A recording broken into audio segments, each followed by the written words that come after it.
Y acá vayamos a ¿quiénes son los sujetos domiciliados? ¿Quiénes son los sujetos? Hemos estado hablando domiciliados, no domiciliados.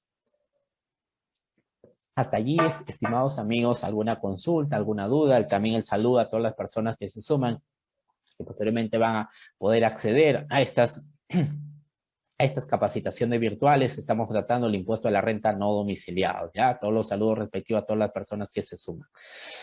¿Quiénes son sujetos domiciliados? La persona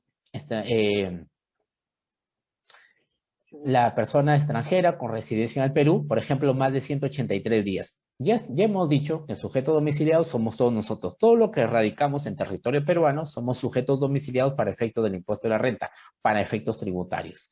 Pero si hay una persona extranjera que no es nacional, no reside en territorio peruano, pero por X motivo ha venido a nuestro país, y va a estar más de 183 días en nuestro territorio, por un periodo cualquiera más de 12 meses. En ese contexto nos preguntamos qué tiene que suceder, qué tiene que pasar, digamos, para que se constituya como renta de fuente peruana. En todo caso, previamente yo me pregunto, ¿qué tiene que pasar para que esto diga, esa persona que va a venir a prestar un servicio se considere domiciliado? Se considera domiciliado. La norma, el artículo 7 y 8 de la ley del impuesto de la renta dice: puede ser sujeto domiciliado aquel extranjero cuya permanencia física sea más de 183 días en un periodo de cualquiera de 12 meses. Hay personas extranjeras, ya sea que vienen de forma independiente, por lo general, vienen a prestar un servicio. Bueno, esto pasaba mayormente antes de la pandemia. Prestan un servicio y, digamos, van a estar 3 meses, 4 meses. Mientras no cumplan los 183 días, esa persona sigue siendo no domiciliado. Y al momento de pagarle, si es independiente, yo voy a tenerle que descontar la tasa del 24%. ¿Y por qué 24%? Porque en realidad para servicio prestado de forma independiente por una persona natural, la tasa del impuesto de la renta por renta de trabajo es 30%. Lo que pasa que en el artículo 76 por renta de trabajo se establece una deducción del 20% sobre el total de la operación. Entonces, si por ejemplo yo tengo un invoice por $1,000, por ejemplo, yo le deduciría el 20% y sobre esa diferencia, que serían los 800, tendría que aplicar la tasa del 30%. Tasa efectiva, 24%. Más simple, más rápido. Hay que recordar que si una persona está en nuestro país más de 183 días, es sujeto domiciliado. Y mucho cuidado, porque ha pasado que en estos últimos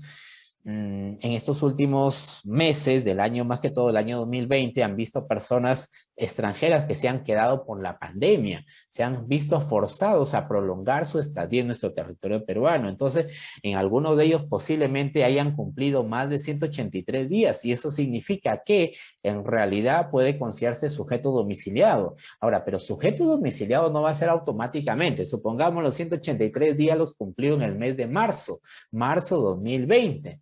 Entonces, significa que la atribución, esa condición, esa capita de sujeto domiciliado, ¿cuándo efectivamente lo va a aplicar? ¿Cuáles van a ser los efectos? Recién el 1 de enero del año siguiente, es decir, año 2021. E incluso puede pasar que esa persona más adelante, como es extranjera, no tenía ánimo de permanencia y por razones de la pandemia se quedó, tal vez ahorita ya está fuera, en el año 2021 ya se fue. Entonces, y incluso puede atribuirse la condición, pero no va a generar ningún tipo de renta, no va a tributar, perfectamente válido.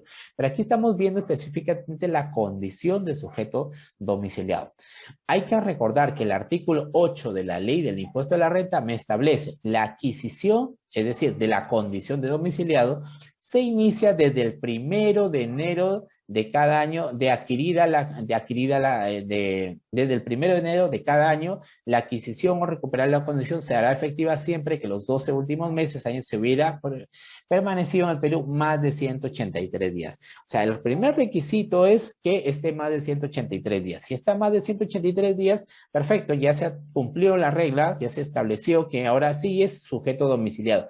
Pero cuando efectivamente se atribuye, se genera esta condición de domiciliado, siempre a partir del 1 de enero del año siguiente. El mismo artículo 8 dice, los cambios en el curso del ejercicio solo producen efectos a partir del ejercicio siguiente, salvo que se adquiera la condición de residente en otro país. Es decir, un peruano se va, digamos, en agosto del 2020 y ya él prácticamente no va a venir 5 años. ¿Desde cuándo se adquiere, o en todo, desde cuándo se pierde la condición de domiciliado? Prácticamente al tener residencia en el otro país, deja de ser sujeto domiciliado para efectos tributarios. ¿Por qué? Porque va a ser residente en otro país. Por lo general, las personas se van a residir a otro país mínimo un año, mínimo por lo general. Si es que se van a residir por trabajo, estudios. Ahora, otra cosa es que íbamos, digamos, por vacaciones, por ocio, otra cosa. No. Acá, para efectos tributarios, tiene que permanecer más de 183 días. ¿Quién? ¿Quién tiene que permanecer? La persona del exterior. Esa persona tiene que estar más de 183 días en un periodo cualquiera de 12 meses para ver si al siguiente ejercicio va a tener la condición de domiciliado. Ojo, señores, esto es para efectos de atribución de condición para efectos tributarios. Tributarios, ya, perfecto. Y en este caso en particular, el ejemplo dice, si un ciudadano extranjero llega al Perú el 15 de febrero 2020, ¿a partir de qué fecha tributará como sujeto domiciliado? Es decir, si estamos partiendo que es una persona extranjera que vino acá al Perú para quedarse, digamos unos 5 o 6 años, tal vez o más, entonces llega el 15 de febrero del año pasado hasta alrededor agosto, septiembre, por ahí, ya cumplió más de 183 días en el país. Entonces ya digamos, mejor dicho, ya se convirtió, ya está obligado a considerarse para efectos fiscales como domiciliado. Esta persona se va a quedar, se va a quedar, se va a quedar. Entonces, a partir del primero del año 2021, significa que ya él es sujeto domiciliado, él debe tributar como sujeto domiciliado. Si es un personal independiente, entonces en ese contexto debería, al momento, incluso si es que emitiera un recibo por honorarios, tendría que descontar la retención en la primera escala del 8%. O sea, es decir, para efectos tributarios ya es como nosotros. Ya es como nosotros. Por lo que sí hay que tener cuidado y hay que resaltar siempre es el cambio, cuál es el efecto del cambio de la condición de un año a otro. En esta situación, muchas personas se han quedado acá en Lima, han extendido su permanencia en nuestro territorio, de forma viceversa también. Hay personal peruano, hay personas peruanas con nacionales que se han ido a otros países y que por el tema de la pandemia no pueden regresar, o en todo caso han ampliado su estadía en otro territorio. Hay que recordarles también el efecto fiscal que demanda esa condición de estar fuera o dentro de nuestro territorio peruano. ¿Ya? Hay que recordar que todo cambio durante el ejercicio recién surte efecto a partir del 1 de enero del año siguiente, a partir del 1 de enero del año siguiente. Y a raíz de esto, lo que les comentaba la situación planteada en el caso de los sujetos domiciliados, personas no domiciliados, personas que habían venido a nuestro país y por X motivos se han quedado. De forma viceversa, también las personas que han salido, nuestros connacionales. Y en este se le consulta y era un tema que necesitaba participación, en todo caso, pronunciamiento, mejor dicho, que se establezca un criterio, cuál iba a ser la posición de la administración tributaria con aquellas personas que hayan estado acá residiendo, hayan venido a nuestro territorio y para efecto de analizar si ya cumplió 183 días o no. Se le planteó esta consulta. Antes de ir a la respuesta, a nivel internacional, también la OCDE,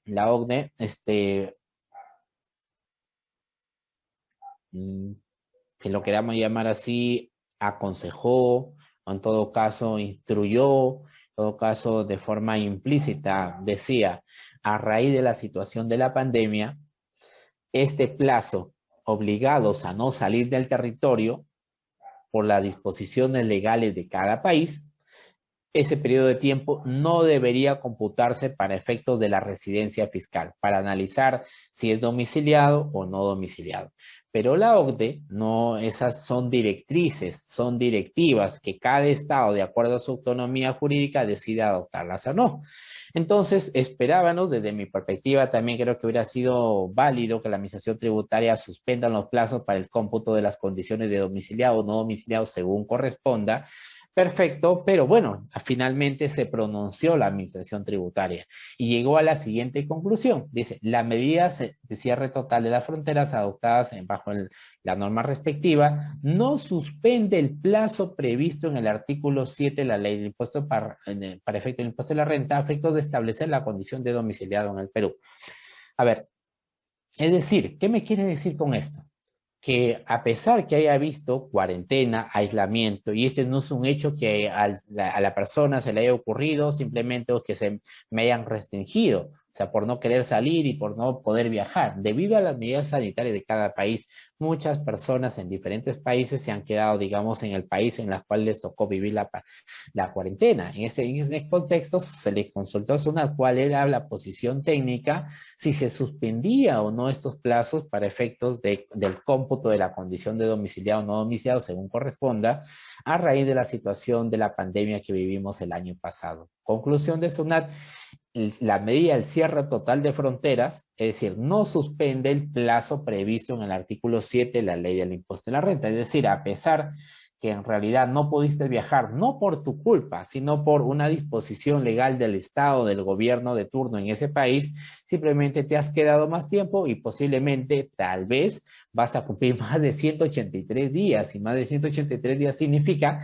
que en realidad el siguiente ejercicio vas a ser domiciliado para efectos tributarios en el Perú, pero tal vez una persona animada va a venir para raíz de la experiencia y X motivos, no va a venir. Entonces, miren cómo la otra persona también se puede ir a su país y él sigue siendo domiciliado tal vez, pero a la par sigue siendo también domiciliado para efectos tributarios en el otro país, en Perú. Sobre este tema, algunas legislaciones, algunos estados a nivel de Europa han aceptado, digamos, han recogido los criterios, las directivas, que, ojo, no son normas de la OCDE, donde propone suspender el plazo del cómputo de la condición de domiciliado o no. Entonces, en ese contexto, nuestro país no ha sido ajeno, pero bueno, la respuesta ha sido por todo lo contrario, ha sido negativa, que no se suspende el plazo previsto para la calificación de sujeto domiciliado o no al amparo de la ley del impuesto a la renta. Este es un caso muy coyuntural, esperábamos otra respuesta, pero bueno, es el criterio de la administración tributaria y hay que analizar según sea el caso para tomar las mejores decisiones cuando yo haya tenido casos similares como estos. ¿Ya, señores? Y aquí también otro criterio de la administración tributaria muy importante. ¿Qué pasa cuando una persona jurídica domiciliada en el Perú, es decir, una empresa constituida en el Perú, suscribe un contrato de trabajo con una persona natural, ojo, persona natural extranjera, quien tiene la condición de domiciliado y en el marco de sus obligaciones debe realizar labores dentro de su territorio peruano como en el exterior, siendo que su permanencia en el país no superará los 183 días en el Perú? Es decir, es una persona extranjera que está prestando servicios a una empresa peruana, pero no solamente está desarrollándose en Perú. A raíz de la particularidad de estas operaciones, él llega al Perú, se va, llega y así está en ese ritmo. Entonces, ante ese caso, se le pregunta a la administración, digamos, ¿cuál va a ser la forma de tributar? La administración tributaria llega a las siguientes conclusiones. La remuneración abonada al trabajador no domiciliado en el país califica como renta de fuente peruana. Ya lo sabemos porque al amparo del artículo 9 ya hemos dicho cualquier actividad económica o renta de trabajo realizada en territorio peruano es renta de fuente peruana. Perfecto. Dice que pueda ser identificado. Impuesto a la renta resultará de aplicación únicamente sobre la parte de la remuneración que califica como renta de fuente peruana. Ojo, si yo soy un trabajador extranjero que trabajo para una empresa en Perú y por la misma particularidad de los servicios que presta, de las actividades que realiza, entonces ese trabajador no domiciliado, supongamos 15 días está en Perú y 15 días está en otros países. La pregunta es, ¿cómo debe tributar? Ojo, hay incluso porque está en la planilla de la empresa y en la planilla de la empresa simplemente y está sujeto a quita, es una sola tasa, bueno, mejor dicho, ahí la escala progresiva. Pero en este contexto, hay que discernir cuál es la actividad que se está generando en el Perú y cuál es la actividad que se está generando en el extranjero. Si yo soy no domiciliado, yo voy a tributar por la actividad que estoy generado en territorio peruano y lo voy a llamar renta de fuente peruana. Renta de fuente peruana. Por el contrario, por aquellas actividades que lo realice fuera de nuestro país, entonces ahí sería, digamos, renta de fuente extranjera y al ser no domiciliado no tributaría. Hay que recordar, señores, me dejo explicar, si es un no domiciliado y genera renta en el Perú, sobre eso sí va a constituir renta de fuente peruana y tiene que tributar. Pero si ese no domiciliado genera renta de fuente extranjera y lógicamente no lo realiza en el territorio peruano, eso está exento del pago del impuesto. ¿Por qué? Porque en realidad solamente la norma me exige rentas generadas en territorio peruano para que califiquen como renta de fuente peruana. ¿Ya? Señores, ¿alguna consulta, alguna duda al respecto? Por favor, o pueden aperturar también el audio, no se preocupen. ¿Alguna pregunta, alguna duda? Recién me sale el chat. Ahí. Ya, bueno, gracias. ¿Alguna pregunta, estimados? ¿Alguna duda? Todas las personas que están conectadas, también muy buenas noches. ¿Alguna duda? ¿Algún tema que hayan tenido, que la empresa tal vez ha asumido la retención del impuesto?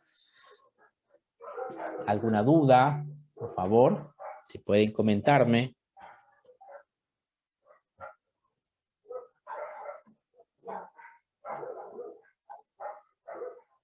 Bien, parece que no hay dudas, no hay consultas.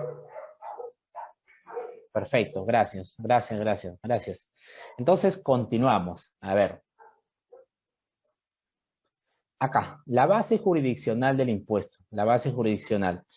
En ese contexto, hay que establecer, ya hemos dicho que son rentas de fuente peruana, todas las que se generan en territorio peruano, perfecto, salvo ciertas excepciones. La regla general, señores, es que se genere en territorio peruano. Acá en este mapita, le quería hacer de manera didáctica, todas las rentas generadas en territorio peruano es renta de fuente peruana. ¿Y qué quiere decir eso? Que la empresa que le esté pagando esto tiene que hacerle la retención del impuesto. ¿Con qué tasa? Hay que analizar qué tipo de operaciones para ver si le corresponde 30, 15, 4.99, 1%. Correcto.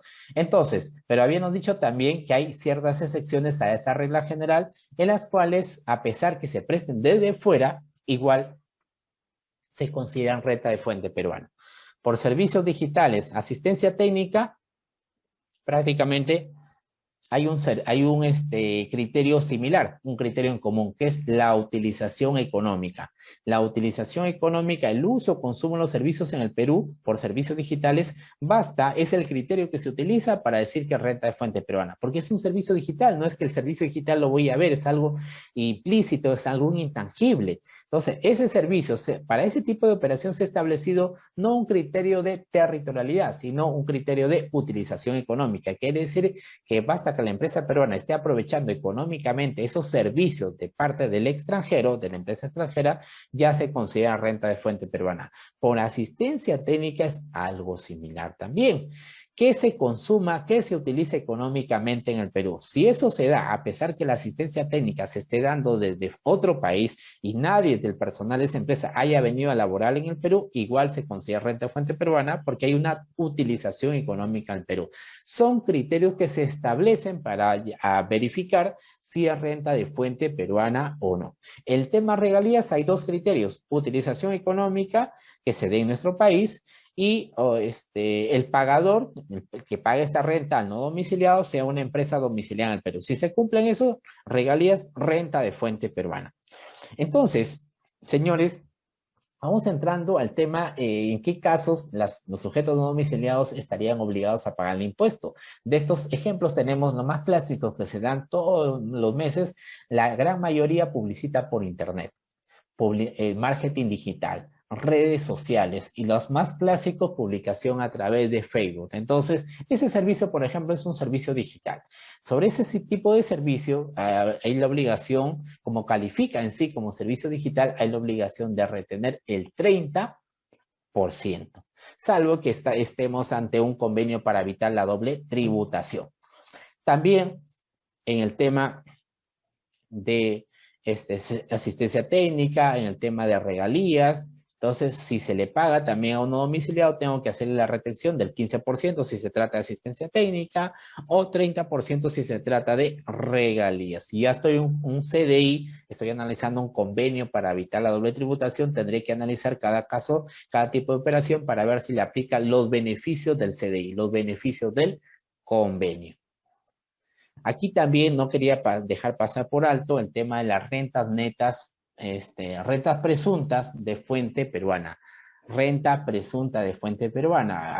Muchas veces hay empresas que realizan exportaciones, realizan importaciones y en algunos casos incurren en servicios, por ejemplo, de transporte marítimo, transporte aéreo. Menciono esto porque son los más conocidos o que en la práctica empresarial se da. También, por ejemplo, sobre estadía de contenedores. Hemos visto también seguros, en los cuales ese tipo de documentos que recibimos con estos conceptos automáticamente ya sé que es renta de fuente peruana. Es decir, yo soy la empresa A, recibo de la empresa B, no domiciliada, un invoice que diga seguros, entonces automáticamente yo ya sé que tengo que descontarle el 30%. Tengo que hacer pagarle y descontarle ese 30% a mi proveedor. El problema está que los proveedores no te aceptan descuentos, no te aceptan las retenciones, entonces la empresa peruana termina asumiendo ese pago de impuestos. Ok, en ese cuadro solamente quería coger el tema de los seguros porque ¿cuál es la renta neta de fuente peruana? Es el 7%. Es decir, si yo tengo un seguro por $1,000, por ejemplo, el 7% vendría a ser $70. Por la tasa del impuesto, ¿cuánto me da la tasa efectiva? 2.1. 7 por 30% me da 2.1%. Es decir, cuando a mi invoice me llegue un seguro por $1,000, directamente le aplico el 2.1. ¿Cuánto me da? $21. Esa es la retención que debo efectuarle a mi proveedor del exterior. Alguien me puede decir, no, pero en la práctica no pasa. Sí, lastimosamente muchas veces los proveedores del extranjero no permiten que les hagan el descuento, no permiten que les hagan la retención. Entonces va a terminar la empresa peruana haciendo el descuento respectivo, asumiendo la retención respectiva. Aquí están, era para recordar las rentas netas de fuente peruana, las tasas del impuesto de la renta y la tasa efectiva, si alguien lo quiere hacer más simple, más